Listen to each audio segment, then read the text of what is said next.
Let me hear your thoughts, Matthew, on Arsenal 2020, 2023, 2020. Yeah, Arsenal 2023 last season's team. Yeah, it was a surreal season. Yeah, see Saliba come to the fore. For those that know, I've bigged them up for years and years and years, and been proved right with that one. Martinelli come to the fore as well, was Just not that fantastic. video. Just not that video. That's all I'm saying. Minus the video.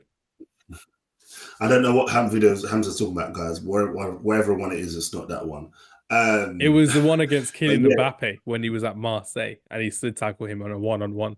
And that's when every Arsenal fan was gassing him up. It's like, oh yeah, he can keep up with Kylian Mbappe. He's gonna be sick for us. nah. You know what? The day I knew he was going to be. To be fair, I watched him play for St Etienne. He went on loan the first time, and he was fantastic then. And then he went to Marseille, and I think it was that season. Forget the tackle on Mbappe, just in general, he was solid. He was doing his thing. Martinelli was good, and it was a feel good factor with Arsenal. But you did still feel in the big games like the Etihad, like when we lost, and Anfield, that when we lost the league. But a lot of people, Old one of the Trafford. things for me, Old Trafford. But one of the things for me, Hamza, I always said that City still had that game in hand. It wasn't 8 points and level games. Let's not forget that.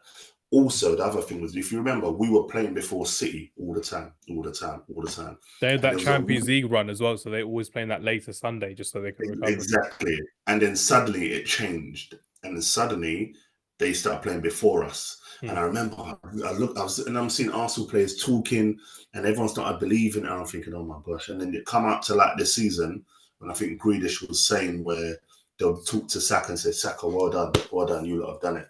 And that's the experience they've got. And like you said, I feel like we're a bit too naive.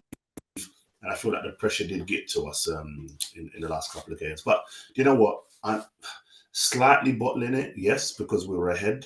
But at the end of the day, it surpassed all my expectations. And if you look how we're doing this season, there's an upward trajectory. But there's no doubt about it. And that hardened failure has literally become a burden for no one now at Arsenal. You're looking at it and thinking they're working within what they've learned from their experience last season. The Man City game was a prime example. 4 centre-backs. Yeah, you defended really, really well against Manchester City. You cut off all the gaps in between where they would cross in and make tap-ins for Erling Haaland and De Bruyne on the edge of the box. You learned from your lessons, and it was great to see what you could actually do with these experiences. And it's very scary for the rest of the league, from my point, especially seeing how Arsenal will continue to grow with all of these young players coming through who are still mid-20s, like 24, 25, Odegaard 23. Crazy to think about what you can achieve in the next 4 or 5 years now with this Arsenal team as well. Very exciting Love for it. Arsenal. Absolutely. That's why you stick with the manager, and that's why you stick with the projects as well. Because when you want to build something and you believe in a manager, you believe in a project, why would you want to get rid of him after fifth? You want to improve every single season. And annoyingly, I will say on camera, but Arsenal fans deserve this because they have been going through the trenches. Arsene Wenger built this team years ago over patience, and managers nowadays these days don't get any patience. And full credit to Arsenal for giving Mikel Arteta patience, because they could have dropped him for another manager. They didn't, and they're going to go for it. And Arteta will grow with this team, as we've seen year in, year out as well. So full credit to Arsenal. Unfortunately, I have to say it, but it's Ramadan. I'm not going to lie. It's a sin. Don't lie. It's a sin.